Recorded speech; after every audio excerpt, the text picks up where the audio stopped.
Hello everyone, welcome to my YouTube channel. This is Shruti. आज हम लोग स्टार्ट करेंगे poem the hollow man composed by T S. Eliot. T S. Eliot का पूरा नाम था Thomas Stearns Eliot and he enjoyed a long life span of more than 75 years. मतलब 75 years तक ये जीवित रहे थे almost. And his period of active literary production extended over a period of 45 years. और 45 ईयर्स तक इन्होंने अपना लिटरेरी वर्क्स का कंट्रीब्यूशन दिया था हमें। And he has influenced the course of modern poetry more than any other poet of the 20th century. 20th century के modern poet थे ये, और इन्होंने किसी दूसरे poet के comparison में modern poetry को बहुत ज़्यादा influence किया था. So let's begin the poem. हम पहले poem के बारे में समझेंगे. थोड़ा सा मैं आपको इसके बारे में बताती हूँ. What's in the poem? The Hollow Man was originally devised to form the epilogue to the Wasteland. एक बहुत ही फेमस पोयम थी इनकी, द वेस्टलैंड। उसके एपिलॉग के रूप में ये पोयम है, EPILOGUE। एपिलॉग का मीन्स होता है telling something about the poem, मतलब कि इस वेस्टलैंड में जो चीज़ होगी ना उसका एज ए समरी यहाँ पर प्रेजेंटेशन इस पोयम में दिया गया है। So this it was subsequently revised and modified and published separately in 1925 में इसको publish किया गया था modify करके। and at present अब क्या है इस poem में? If we wish to write about the poem, it consists of 5 sections which contain the poet's meditations on the subject of human nature in this world। मतलब कि इसमें 5 section है, उसमें poet अपने meditations, अपने जो सोचता है वो बताता है कि ह्यूमन नेचर का इस दुनिया में कैसा नेचर होता जा रहा है प्रेजेंट वर्ल्ड में, and on the relationship of this world to another, the world of death और एटर्निटी। और वो बताता है कि इस वर्ल्ड का जो दूसरा वर्ल्ड है उसके साथ क्या रिलेशनशिप बनता जा रहा है। Its language and imagery are very simple. इसकी लैंग्वेज जो भी इमेजरी पोइट ने प्रेजेंट की है बहुत ही सिंपल की है, but richness and complexity result from its web of allusions and references. लेकिन इसमें रिचनेस बहुत है, मतलब बात की गहराई बहुत है, कॉम्प्लेक्सिटी है, ठीक है, बहुत सारे अल्यूजन्स है, रेफरेंसेज इसमें पोइट ने दिए हैं। And the principal sources of reference are the gunpowder plot 1605। जो मेन उसने एल्यूजन दिया है वो गन पाउडर प्लॉट, एक बहुत फेमस प्लॉट था 1605 में। मतलब कि पार्लियामेंट को उड़ाने का गन पाउडर प्लॉट किया गया था, उसके हिसाब से वहाँ से इसका मेन रेफरेंस लिया गया है। जो and Conrad's novel the Heart of Darkness से लिया गया है, और दांतेस डिवाइन कॉमेडी, इन तीनों से इसका रेफरेंस लिए गए हैं। So let's start the poem. इसका स्टार्टिंग बहुत ही इम्पॉर्टेंट है। Let's see the poem. Mist कुछ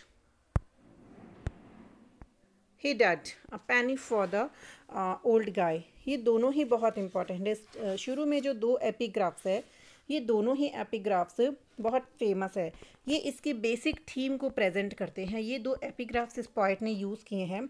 the first epigraph Mistah Kurtz he dead comes from Conrad's novel the Heart of Darkness. Conrad के novel the Heart of Darkness से लिया गया है। यहाँ पर क्या है, जो मिस कुर्स की डेथ के बारे में बताया गया है, ठीक है, जिसने रिपोर्ट दी, एक सर्वेंट रिपोर्ट देता है कि इसकी डेथ हो गई। द वाइट मैन, जो एक वाइट मैन था, and who had tyrannized over the poor natives, जिसने कि लोगों के साथ इसने अच्छा नहीं किया था, ठीक है। He is agent of a trading company in the remote interior of Africa. He takes to drinking and becomes more savage and bloodthirsty than even the natives themselves. तो ये लोगों के साथ इसने बहुत बुरा किया, और but he was a bold person. उसने बुरा किया, दैट इज़ ओके, लेकिन he was a bold person and he met death knowingly with direct eyes. वो डेथ से कैसे मिला, वो डेथ से डायरेक्ट आइज से मिला था, मतलब कि निडर होके वो मरा था, है ना। तो इसको he is one of the violent souls, मतलब वो उग्र उसकी आत्मा थी। मतलब पॉइंट ये कहना चाह रहा है कि ये मरा, ठीक है, इसके काम अच्छे नहीं थे, he was evil, but it was better than to do nothing at all. लेकिन आज का जो इंसान है ना, जो कुछ भी नहीं करना चाहता, उससे तो ये बेटर था, एटलीस्ट ये एक्टिव तो था। So it is better to be dead than to be deadened like the hollow man in the poem. मतलब कि कुछ करते हुए मरना, दैट इज़ बेटर, इससे बेटर कि आप जीवित ही डेड हो जाओ, जैसे कि आज का होलो मैन होता जा रहा है, आज का खाली इंसान होता जा रहा है। सेकेंड एपिग्राफ इसमें यूज़ किया है, a penny for the old guy, and it draws our attention to the notorious gunpowder plot. 1605 में जो गन पाउडर प्लॉट हुआ था उसके लिए बताया गया है। The extreme Catholics under James first, ठीक है, जेम्स फर्स्ट के रूल के दौरान ये किया गया था। इनका प्लान क्या था? Their plan was to blow up the parliament and thus the capture power by killing the king and his ministers. ठीक है, जिसने ये गन पाउडर प्लान किया था उसका नाम था गाय फैक्स, GUYFAWKES। इसने जो ये प्लान किया था इसका ये था कि ये पार्लियामेंट को उड़ा देगा और पावर इसके हाथ में आ जाएगी। But he was arrested in the cellars of the house and the plot was failed, plot fail हो गया था and Guy Fawkes was hanged, और इसको फांसी पर चढ़ा दिया, मतलब इसको मार दिया गया था। बट ये भी क्या था? ये भी वायलेंट सोल थी, ये भी मरा था कैसे? लड़ते लड़ते मरा था। तो पोएट स्टार्टिंग में 2 एपिग्राफ्स देने का उसका सेंस यही है that he wish to say that it is better to be violent than live like a dead man. आप एक मरे हुए आदमी के जैसे जीवन बिता रहे हो जैसे आज का हॉलो मैन है, उससे बेटर है कि आप कुछ करके मरो, चाहे कुछ भी करो, do what ever but do something. अब वो बता रहा है, अब यहाँ से पोएम स्टार्ट होती है कि what is the condition of the man today. आज क्या हालत है? We are the hollow man, we are the stuffed man. ठीक है, हम कैसे हैं? पोएट कह रहा है हम क्या है? हम एकदम से हॉलो मैन है, हम एकदम खाली है, वी आर नथिंग। ओके, यहाँ पर वो कह रहा है the poem articulates itself in the first person plural, a collective voice like a chorus. जैसे कोई कोरस होता है, फर्स्ट पर्सन प्लूरल में ये पोएम लिखी गई है, वी का यूज़ किया है इसलिए।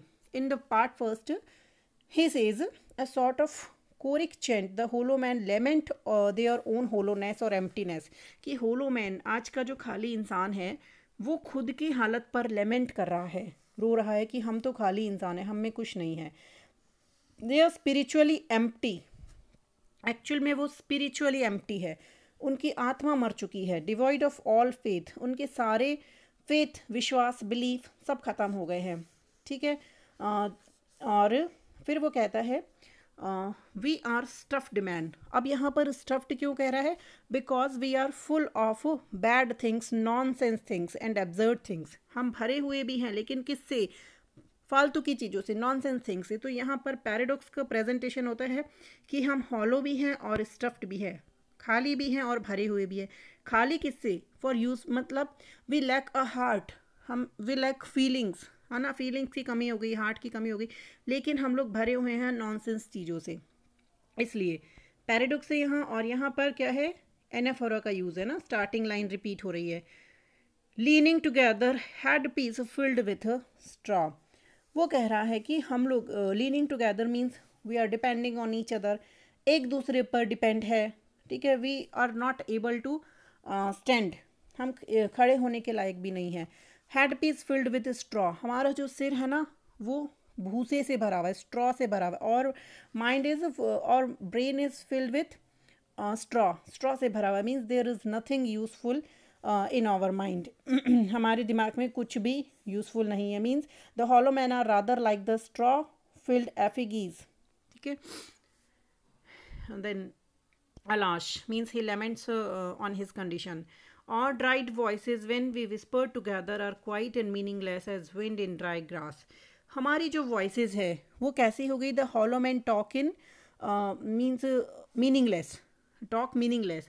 hollow man जो होता है वो meaningless बोलता है, उसकी voices dry हो चुकी है, because they talk meaningless, they talk aimless, उनको नहीं पता क्या बोलना है।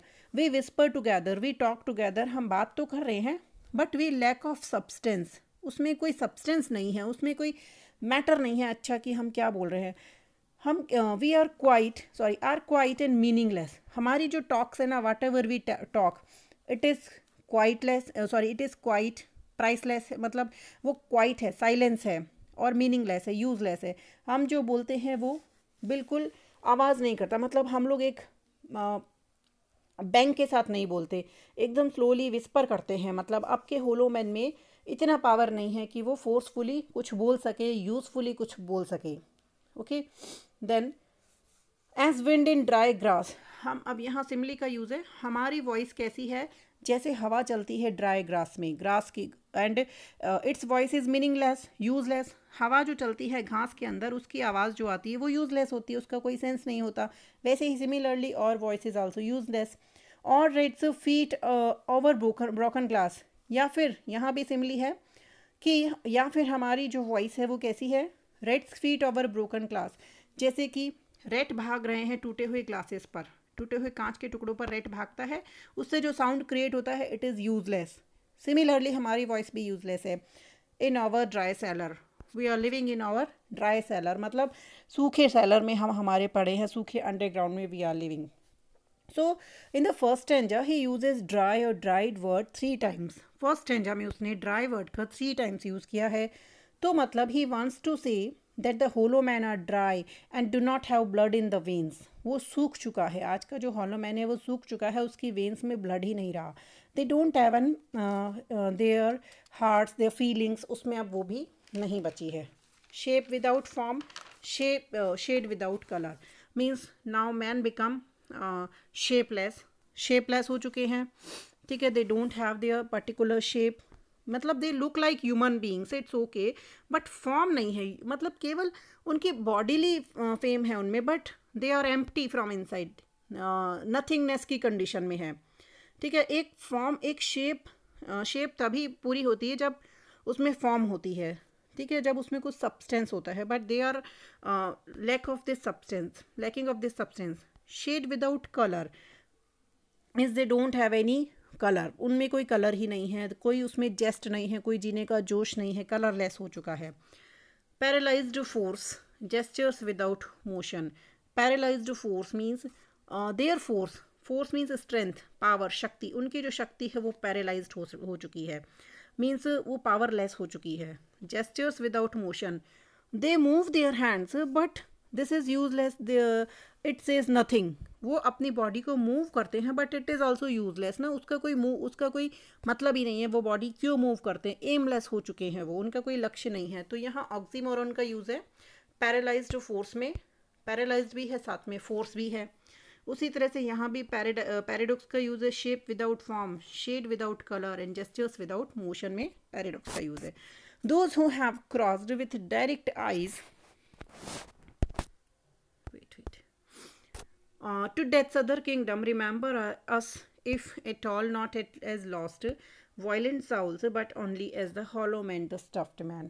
अब वह कह रहा है कि people who have died and gone over to eternity, कि जो लोग चले गए यहाँ से चले गए, मर चुके, और जो अब एटर्निटी में चले गए, डेथ्स अदर किंगडम, जिसको वो डेथ का अदर किंगडम कहता है, मृत्यु के बाद जहाँ जाया जाता है, वो लोग कैसे गए थे, वो लोग गए थे डायरेक्ट आइज से, मतलब बोल्डनेस के साथ गए थे वो। उनकी आई में क्या था, एक डायरेक्शन था, डिसीज़न था। डायरेक्ट आई का मतलब होता है eyes with direction and decision, ठीक है। वो लोग डायरेक्ट आइज से गए थे डेथ की दूसरी दुनिया में।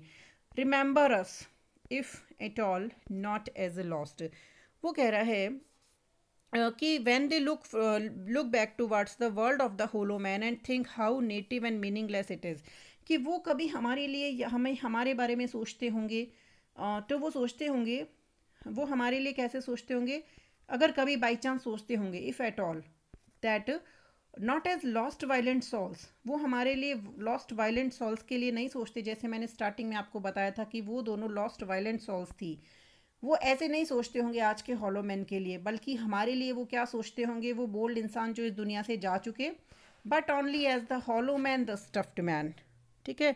वो सिर्फ जानते हैं कि आज के जो दुनिया है, दुनिया में जो लोग हैं वो कैसे हैं, हॉलो है और स्टफ्ड है, means they are empty and they are filled, वो खाली भी है और भरे हुए भी। भरे हुए किससे हैं, फालतू चीज़ों से, नॉनसेंस चीज़ों से, और खाली है यूज़फुल चीज़ों से। Eyes I dare not meet in dreams in death's dream kingdom, these do not appear there.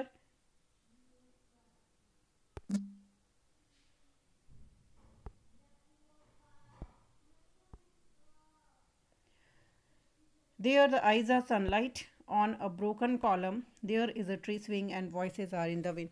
Okay, आगे वो कह रहा है कि जैसे वो लॉस्ट सोल्स थी ना, वो चली गई यहाँ से। ओके, अब वो कह रहा है eyes I dare not meet in dreams, कि उन आइज से मैं ड्रीम्स में भी मिलने का सामना नहीं कर सकता।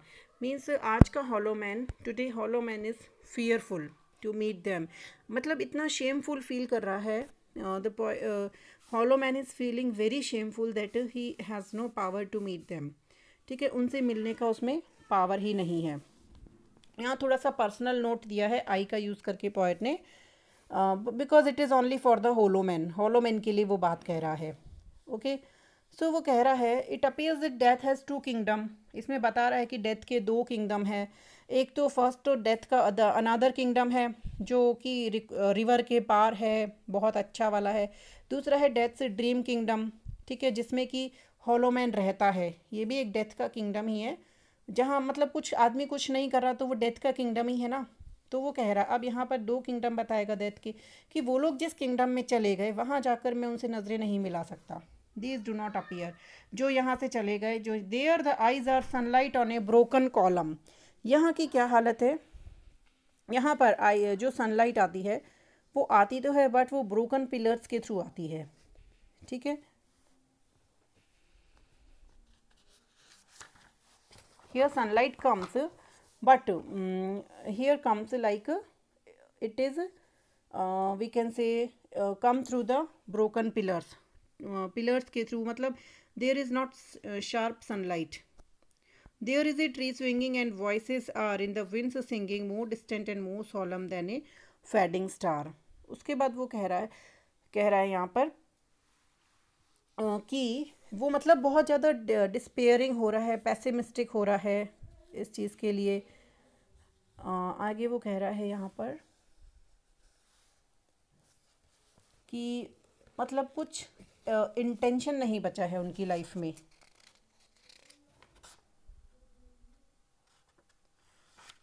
या यहाँ पर वो कह रहा है कि only broken light is coming from A broken pillar. ठीक है, और यहाँ पर जो हवा चल रही है वो कैसी चल रही है, ट्री स्विंगिंग, मतलब कि here wind is reflected by the swinging of a tree. हवा चल रही है वो केवल एक पेड़ को हिलता हुआ देखकर पता चल रही है।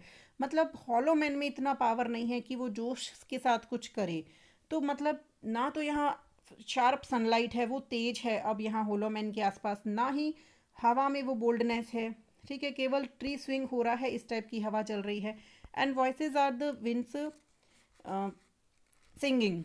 ठीक है, singing voices are merely another illusion of the wind, कि भाई वॉइसेस है वो बस जो विंड चल रही है उसकी बस वॉइस आ रही, जैसे विंड सिंग कर रही है ऐसी वॉइस इससे क्रिएट हो रही है, यूजलेस वॉइस क्रिएट हो रही है।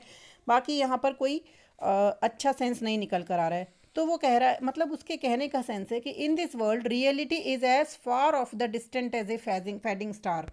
हॉलो मैन से रियलिटी इतनी दूर है कि जैसे कोई मोर सोलम का मतलब आइसोलेटेड है, बहुत दूर है, जैसे कोई फेडिंग स्टार है जो हमें दिखाई भी नहीं दे रहा है, फैड हो रहा है, एकदम मंद हो रहा है। ठीक है, ब्राइटलेस हो रहा है। So it is a dream kingdom which the hollow man inhabit in which everything is shadowing and illusory. तो ये होलो मैन का ड्रीम किंगडम ऐसा है जहाँ पर हर चीज़ क्या है, पेसिमिस्टिक शो करती है। कुछ भी चीज़ चमकदार नहीं है, कुछ भी चीज़ में वह एकदम पावर नहीं है, जोश नहीं है।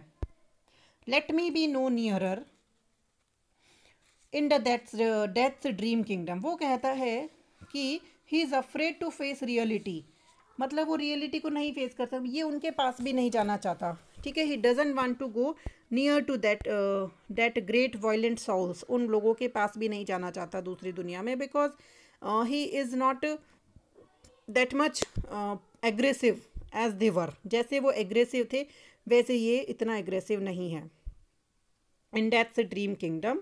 अब यहाँ वो क्या चाहता है इन डेथ्स ड्रीम किंगडम, यहाँ इस दुनिया में let me also wear such deliberate disguises rat's coat crowskin crossed staffs. वो कह रहा है, मतलब कि यहाँ वो कह रहा है कि he is afraid to face reality whether life of और डेथ। ठीक है, तो means he is not ready to bear और face the responsibilities of life. वो लाइफ की रिस्पॉन्सिबिलिटीज़ को फेस ही नहीं करना चाह रहा, वो केवल हॉलो मैन बन के ही जीना चाह रहा है। जैसे टू अवॉइड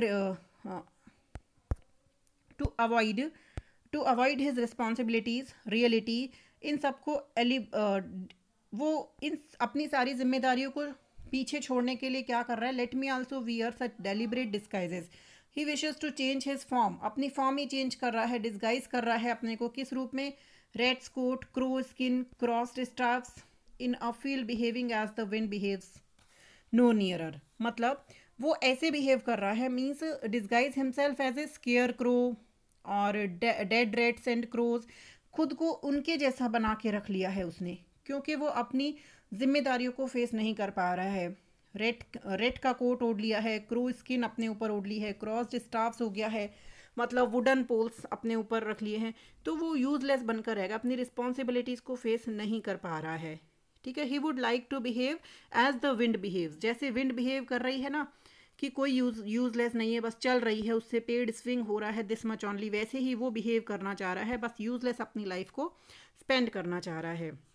और he would means he prefers a passive futile existence in which he is acted upon and has not to act himself, वो नहीं चाहता वो कोई काम करे, he would like to evade all responsibility for his own fate, सारी जिम्मेदारियों से वो दूर भागना चाहता है। आगे no nearer but he dare not to meet them, वो उनसे मिलने की वो नहीं रखता, हिम्मत नहीं रखता। Not that final meeting in the twilight kingdom, वो कह रहा है कि means he has no courage to face those person, कि उनसे वो फाइनल मीटिंग करने के लिए उसमें करेज ही नहीं है, उसमें नहीं है इतना करेज कि वो उनसे जाकर मिले, जो यहाँ से चले गए हैं इन दैट ट्विलिट किंगडम, जो उस ट्विलिट ब्राइट किंगडम में चले गए हैं, डेथ के दूसरे किंगडम में चले गए हैं।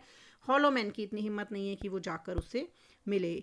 This is the dead land, this is the cactus land, here the stone images are raised there, here they receive the supplication of a dead man's hand under the twinkle of a fading star। वो कह रहा है in the land in which the hollow man lives is a dead land, यहाँ जहाँ hollow man रहता है वो एक dead land है, a waste land है, a barren desolate country है। ठीक है, यहाँ वो रिफ्लेक्ट कर रहा है स्पिरिचुअल स्टेरिलिटी को and death of the hollow man, की स्पिरिचुअली रूप से वो कितने डेड हो गए, उनकी आत्मा मर चुकी है। The hollow man are devoid of all religious faith, सभी रिलीजियस फेथ से वो दूर हो चुके हैं, बस एक स्टोन इमेज खड़ी कर दी है उन्होंने। They have forgotten their maker, और वो अपने भगवान को बनाने वाले को भूल चुके हैं। और these spiritually dead man worship stone idols which cannot listen और ग्रांट देयर प्रेयर्स, वो केवल स्टोन की इमेजेस आइडोल खड़े कर देते हैं, बस उनको उनके आगे अपने हाथ जोड़ते हैं, रेज करते हैं, जो उनकी ना तो रिसीव करते हैं प्रेयर, ठीक है, ना उनको कोई प्रेयर का उनसे रिप्लाई मिलता है।